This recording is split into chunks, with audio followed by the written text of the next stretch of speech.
د ژوند لار.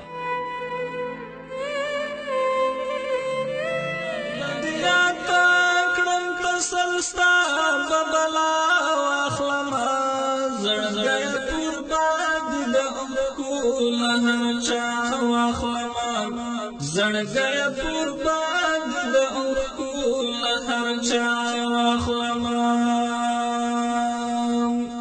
یاد به د یاده کړم تسل ستا به بلا واخلمه زړګی قربان د اوښکو له هر چا واخلمه زړګی قربان د اوښکو له هر چا واخلمه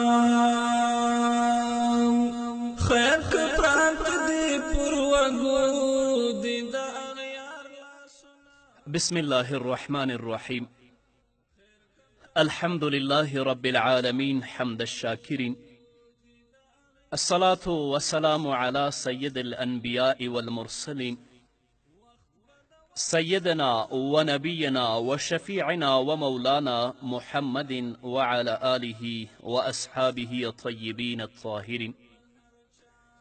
قدرمنو اوریدونکو د ژوند د لارې د خپرونې مینهوالو، السلام علیکم ورحمة الله وبرکاته.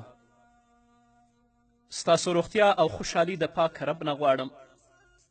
په دې هیله چې د صحت او عافیت جامې پر تن ولرئ او خوشحالي مو په برخه وي. دا دی زه محمد یاسین فهیم د ژوند د لارې د خپرونې په وړاندې کولو کې ستاسو په خدمت کې یم. زموږ د نن ورځې د خپرونې موضوع بیا هم له ګناهونو څخه د خلاصون لارې. درنو اوریدونکو، زړه چې د الله رب العزت په لور تګ او سیر لري، نو په دې سیر او په دې تګ کې د ډول ډول خنډونو او تخریبونکو څیزونو سره مخ کیږي، تر څو له سمې لارې څخه واړولی شي او د ژغورنې او کامیابي نهایي هدف ته ونه رسیږي، چې د هغې په جمله کې ډیر اختلاط، د آرزوګانو او هیلو په سمندر کې ډوبېدل، د غیر الله سره تعلق لرل، زیات خوراک کول او ډیر خوب کول هم شامل دي. اول له خلکو سره ډیر اختلاط، د خلکو سره ډیره ناسته او صحبت فکر او ذهن پراګنده او متشتت کوي او د زړه توانایي کمزوري کوي، چې په دې صورت کې بیا زړه کې د الله او د آخرت یاد لپاره کوم ځای پاتې نشي او له خپل منزل څخه ودرېږي. هر هغه اختلاط او ګډون چې یوازې د دنیاوي ګټو په خاطر وي او د آخرت کومه خبره او ګټه پکې مطرح نه وي، د خلکو ترمنځ دوستی پر دښمني سره بدلوي، چې بیا به دغسې خلک په آخرت کې خپله پښیمانتیا ښکاره کوي، خو د دوی پښیمانتیا به دوی ته کومه ګټه نه رسوي، لکه چې الله رب العزت په خپل کلام کې په سورة فرقان کې 20 آیت نه تر 29 آیته پورې فرمایي: ويوم يعض الظالم على يديه يقول يا ليتني اتخذت مع الرسول سبيلا يا ويلتى ليتني لم اتخذ فلانا خليلا لقد اضلني عن الذكر بعد اذ جاءني. الله فرمای او یاد کړه هغه وخت چې ظالم به په خپلو دواړو لاسونو خوله لګوي له ډیره غمه او افسوسه، او وایي به ای کاشکې له پیغمبر سره مې د نجات لار نیولې وای، ای زما تباهي او عذابه، کاشکې فلانکی مې په دوستي سره نه وای نیولی، بېشکه چې هغه زه له پند او نصیحت څخه بېلارې کړم، وروسته له هغه چې ما ته راغی. همداراز الله رب العزت په خپل کلام کې فرمایي دوستان به په دغه ورځ، یعنی هغه کسان چې دوستی په کفر او په ګناه کې وه، د قیامت په ورځ به یو تر بله دښمنان وي، مګر پرهیزګاران خلک به داسې نه وي. بعضهم لبعض عدو الا المتقین. د یو مسلمان اختلاط او ګډون باید له نورو مسلمانانو سره عبث او بې ځایه نه وي، بلکې د مصلحت او تعاون پر بنا وي، لکه د جمع په لمانځه کې د جمعې ورځې لمونځ، د اخترونو لمنځونه، په حج کې اختلاط، همداراز د علم او زده کړې په خاطر د خلکو د نصیحت او خیرخواهی لپاره او په مباحو کارونو کې اختلاط کول. که چیرې د شر په کارونو کې له خلکو سره ګډون کولو ته اړتیا پیښه شي، په هغه صورت کې چې مسلمان ورڅخه بله چاره ونه لري، نو بیا دې له هغو خلکو سره د شر په کار کې له موافقت ښودلو څخه ځان وژغوري. که څه هم دی له هر څومره تکلیف سره مخ کیږي صبر پرې کوي، په دغسې حالاتو کې له ستونزو سره مخ کیدل طبیعي خبره ده، او په حقیقت کې دغسې ربړونه او ستونزې ګالل د مسلمان لپاره عزت او په خلکو کې د درناوي او محبت سبب ګرځي، نه د بې عزتي او بې احترامي. داسې خلک د الله تعالی او د مؤمنانو د ستاینې وړ دي، ان تر دې چې الله رب العزت به د همدغه شریرو خلکو د ستاینو مورد هم وګرځوي، او که چیرې دی د خلکو سره سازش وکړي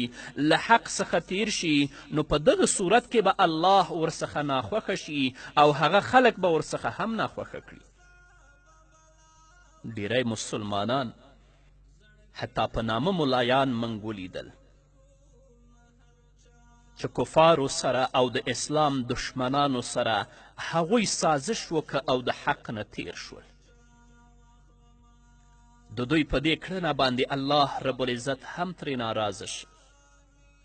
او دوی هم د خلکو په سترګو کې منفور وګرځېدل. د هر مسلمان نه، د واقعي مسلمان نه چې پوښتنه وکړي، د هغوی په زړه کې به د همدغو شریرو نفرت او کرکه پرته وي. ام المؤمنین عایشه صدیقه رضی الله تعالی عنها فرمای چې محمد رسول الله وفرمایل چا چې الله راضي که خلک یې خفه کړل، هم به ترې الله راضي وي هم خلک، او چا چې الله رب العزت خفه که مخلوق یې خوشحاله که، هم به الله ترې خفه وي هم به مخلوق ترې خفه وي. همدارنګه که د دې اړتیا وي چې یو مسلمان د خلکو سره په غیر ضروري او داسې کارونو کې ګډون وکړي چې کول یې خلاف اولا او ښه کار نه وي، نو که توان لري کوشش دې وکړي چې هغه مجلس د الله د اطاعت مجلس ته واړوي، په داسې طریقه چې زړه مضبوط کړي، جرأت پیدا کړي او د شیطان د وسوسو له اغیزې لاندې رانشي، او که داسې نشي کولی نو د هغوی له مجلس څخه د خپل زړه داسې اوباسي لکه اوړو څخه چې ویښته ویستل کیږي، په داسې شکل چې د هغوی سره په بدن باندې موجود وي خو په روح او زړه باندې ورڅخه غایب وي. هغوی ته ګوري خو ویني یې نه، د هغوی خبرې اوري خو ورباندې پوهیږي نه، گویا چې روح یې له دوی سره نه وي، بلکې د ذکر او د تسبیح ویلو او فکر کولو په واسطه هغه د ملائکو سره وي. خو په تاسف سره باید ووایم موږ وینو چې په سپینو ګیرو، په سپینو کالیو او په غټو غټو لنګوټو باندې دوی د همدغو شریرو او کفارو په مجلسونو کې ګډون کوي، او ډیر په بېشرمي سره هغه لونګۍ چې د رسول الله سنت دی او د مسلمان ویاړ دی د یو یرغلګر او د کافر او د مرتد په سر باندې هغه کړي. ایبتغون عندهم العزه فان العزه لله جمیعا. د کفارو درناوی دې لپاره کوي چې هغوی نه دوی عزت غواړي، اما ظالمان په دې نه پوهیږي چې عزت خو ټول د الله په لاس کې دی. چاته چې الله عزت ورکړي که ټوله دنیا راټوله شي او د ده د بې عزتي هڅې او کوششونه وکړي کوم ځای به ونه نیسي، او چې الله څوک ذلیله کړي بیا که ټوله دنیا راپاڅي چې ده ته عزت ورکړي کله هم عزت نشي ورکولی خو دوی لا تر اوسه په دې پوه نه دي چې عزت او ذلت د الله په لاس کې دی بلکې دوی خپل عزت د کفارو او د یرغلګرو په لاس کې ویني دویم د هیلو او د آرزوګانو په سمندر کې ډوبېدل په هیلو او په آرزوګانو کې ورګډېدل داسې سمندر ته لاهو کېدل دي چې هغه ساحل نه لري او دې سمندر ته له علم او پوهې تشلاسي او مفلس خلک ورګډېږي لکه څنګه چې سلف فرمای آرزوګانې او هیلې د مفلسو خلکو پانګه ده او د داسې پانګې لاسته راوړلو وسایل د شیطان د دروغو وعدې او د خیال خوبونه دي هغه نفس چې ټول کوشش یې د دنیا لاسته راوړلو لپاره وي ټیټ او چټل نفس بلل کیږي د چټلو نفسونو خاوندان همیش د مال پیسو او ښځو د لاسته راوړلو او نورو دنیوي شیانو لپاره ډول ډول آرزوګانې او هیلې کوي او په همدې کې یې فکر او ذهن مشغول وي او بیا چې کله له داسې خیال او خوبونو څخه راویښ شي نو ګوري به چې هیڅ یې په لاس کې نشته خو د اوچتو او پاکو نفسونو خلکو آرزوګانې او هیلې ایمان علم په علم باندې عمل او الله ته د قربت د وسایلو په باره کې وي نو رب العزت دی موږ د هیلو او د آرزوګانو په سمندر او په بحر کې نه ډوبوي ځکه که په دې کې ډوب شو نو د تباهي او د هلاکت کندو ته بیا ورګزار شو دریم د غیر الله سره تعلق لرل بې له الله رب العزت د بل چا پورې زړه تړل د زړه لپاره تر ټولو زیات خرابوونکی څیز او ډیر بد حالت دی بلکې له دې څخه ورته بل زیات تاواني په بدبختیو اخته کوونکی او له فایدو څخه لرې کوونکی څیز نشته دی څوک چې له الله رب العزت څخه سوا بل چا پورې زړه وتړي په بل چا باندې بروسه او اعتماد وکړي نو الله به یې همغه څیز ته وسپاري چې بیا خو به نه د الله د مرستې او عزت مستحق وي او نه به ورته هغه څوک نجات او عزت ورکولی شي د چا سره چې تعلق او رابطه وه الله رب العزت په خپل کلام کې په سورت مریم کې په 81 او 82 آیتونو کې فرمایي واتخذوا من دون الله آلهة ليكونوا لهم عزا كلا سيكفرون بعبادتهم ويكونون عليهم ضدا الله فرمایي او دوی نیولی دي سوا د الله رب العزت نه معبودان تر څو دوی ته عزت ورکوونکي او د دوی ملاتړي وي هیڅکله داسې نه ده خامخا به هغوی د دغه عبادت کوونکو خلکو له عبادت څخه بې زهره وي او د دوی په ضد او دښمنان به وي نن خو ته د غیر الله عبادت کوي غیر الله پورې د زړه تړلی دی د غیر الله نه مرسته غواړي خو د حشر په ورځ د الله رب العزت په حضور کې به دغه غیر الله ستا نه بېزاره وي هغه به ستا ضد وي او ستا دشمن وي نو له الله رب العزت څخه سوا د بل چا پورې زړه تړونکي او بل چا ته امید لرونکي خلک به په دنیا او آخرت کې پرته له بدبختۍ او ناکامۍ څخه بل څه نه ګوري داسې خلک د هغه چا په څیر دي چې د ګرمي او یخني له تکلیفونو څخه د غنې کور ته چې هغه ډیر کمزوری دی پناه وړي نو الله دې زمونږ تعلق خپل ذات سره جوړ کړي که زمونږ خوشحالیانې دي هغه هم باید د الله د وینا مطابق ترسره شي که موږ باندې کم امتحان او مصیبت راځي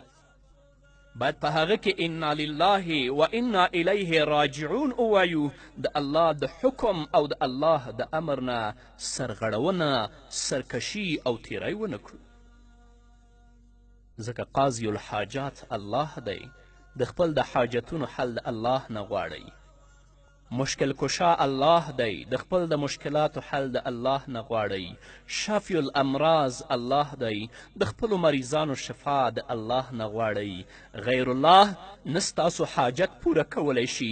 نه ستاسو مشکل حل کولی شي او نه ستاسو مریضانو او دردونو ته شفا درکولی شي، نو دا به تا ته څه ګټه در ورسوي چې د قبر نه تاویږې راتاویږې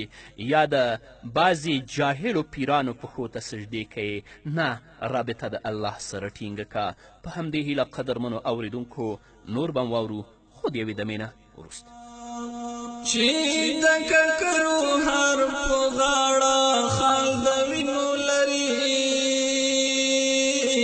چې د ککرو یاد بد یاد کړم تسل ستا به بلا واخلمه، زړګی پر باد د اوښکو له هر چا واخلمه، زړګی پر باد د اوښکو له هر چا واخلمه. یاد بد یاد کړم تسل ستا به بلا واخلمه، زړګی پر باد د اوښکو له هر چا واخلمه، زړګی پر باد د اوښکو له هر چا واخلمه. خیر که پراته دې پر وږو دې د اغیار لاسونه. قدرمنو اوریدونکو بیا هم زموږ سلامونه ومنئ. څلورم، زیات خوراک کول. باید چې بنده په خوراک کې تجاوز ونه کړي او نه خپله ګیډه له حد څخه زیاته ډکه کړي، ځکه چې دغسې حالت د عبادت او اطاعت کولو په مخ کې خنډ ګرځي او بنده د ځان په دروندوالي او کسالت باندې اخته کوي. د ډیر خوراک په وجه د بدن شهواني مواد زیاتیږي او په بدن کې د شیطان لپاره رګونه پراخ او تان ګرځي، ځکه چې شیطان د انسان په بدن کې د وینې په څیر حرکت کوي. نبی کریم صلی الله علیه وسلم فرمای، د ترمذي حدیث دی، نسائی او ابن ماجه هم روایت کړی، انسان نه دی ډک کړی هیڅ لوښی بدتر له ګیډې څخه. انسان ته یو څو مړۍ خوراک بس دی چې خپله ملا ورباندې نیغه وساتي، ژوندی پاتې شي، او که بیا له خوراک څخه لابودي ګڼي نو باید چې دریمه برخه خوراک ته وګرځوي، دریمه برخه څکاک ته او دریمه برخه د تنفس لپاره. خپله ګیډه په 3 حصو باندې وویشه، یوه حصه د خوراک لپاره، یوه حصه د څکاک لپاره او یوه حصه د تنفس لپاره. خو موږ چې ورته کینو بیا نو نه د تنفس لپاره ځای او نه د څکاک لپاره ځای وي. 5، ډیر خوب کول. ډیر خوب کول زړه مړ کوي، بدن درنوي، وخت ضایع کوي، انسان پر تنبلي او غفلت باندې اخته کوي. همداراز ډیر خوب کول د کراهیت حد ته رسیږي. د بنده لپاره ګټور خوب هغه دی چې د زیاتې اړتیا په اساس وي. د شپې د لومړنۍ برخې خوب له آخرنۍ برخې څخه بهتر دی. خو موږ شپې ناست یو، خپله شپه په لهو و لعب باندې په بښنې سره د فلمونو او د سریالونو په کتلو باندې تیره کړو. 1 بجه او 2 بجې چې کله ویده کیږو بیا زموږ نه د سهار مونځ هم پاتې، د الله یاد او د الله ذکر هم پاتې. په داسې خوب سره د زړه مړ کیږي چې زړه دې مړ شه نو تا ته بیا څه پاتې شول. نه کوشش کوئ بغیر له ضرورته شپې وختي بیده کیږئ او د شپې په آخري حصه کې پاڅیږئ او دس وکړئ، د تهجد مونځ ادا کړئ، خپل رب ته د تضرع او د عاجزي لاسونه پورته کړئ، د خپل رب نه د خپلو ګناهونو بخښنه وغواړئ تر څو الله درنه راضي شي. همدارنګه اکثره ورونه او خویندې د سهار له مانځه نه وروسته بیده کیږي.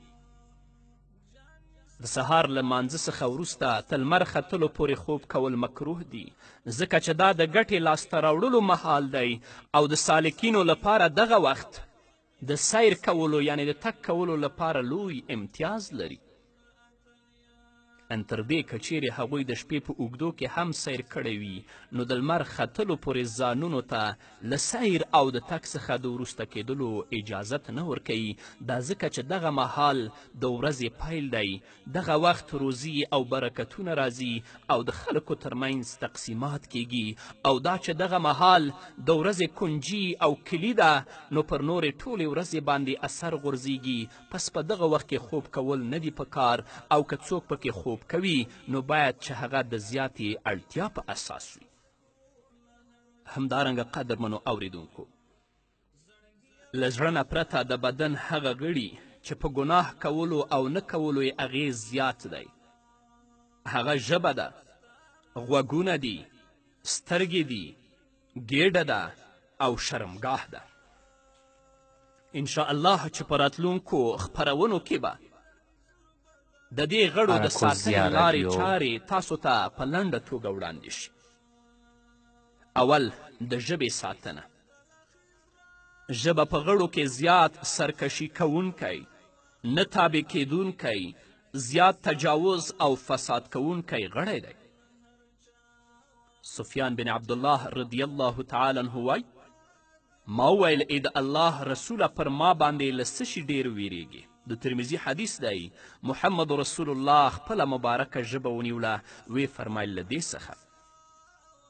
همدارنګه امام غزالی رحمه الله وایي د ژبې په ساتنه او حفاظت کې باید 5 اصول په نظر کې ونیول شي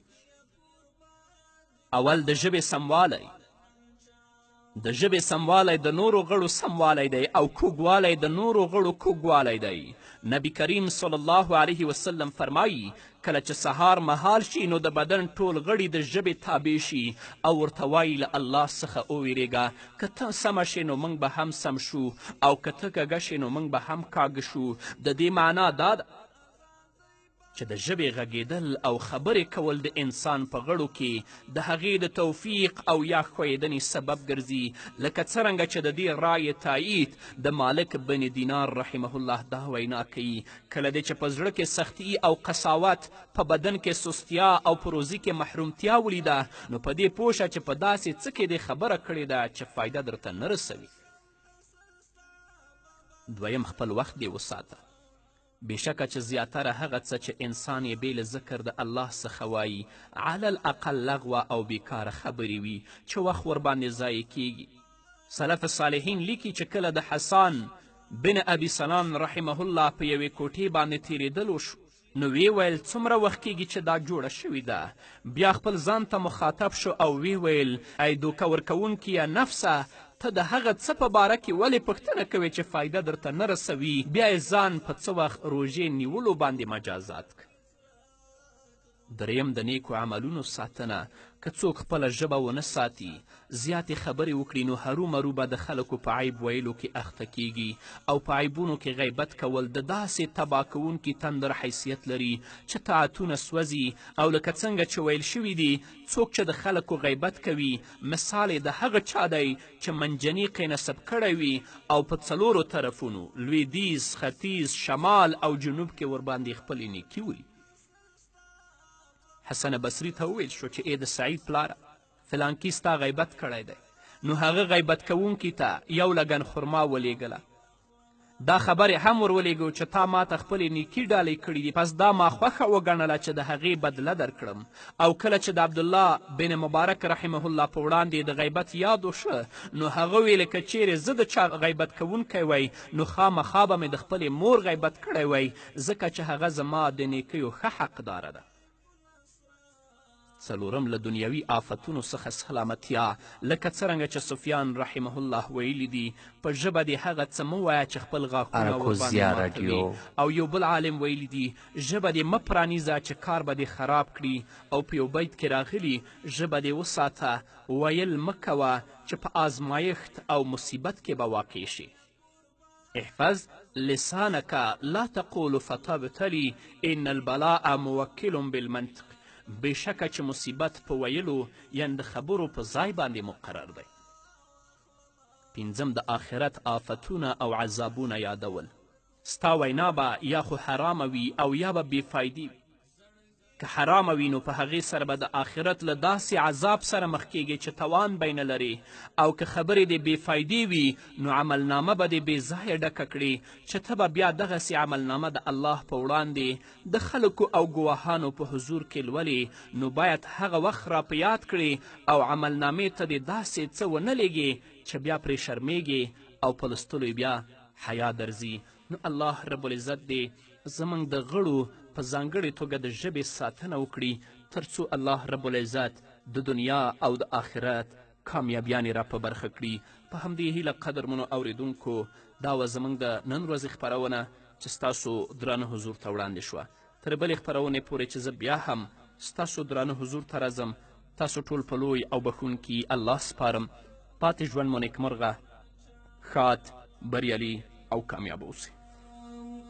خیر که پراته دی پر وږو دی د اغیار لاسونه،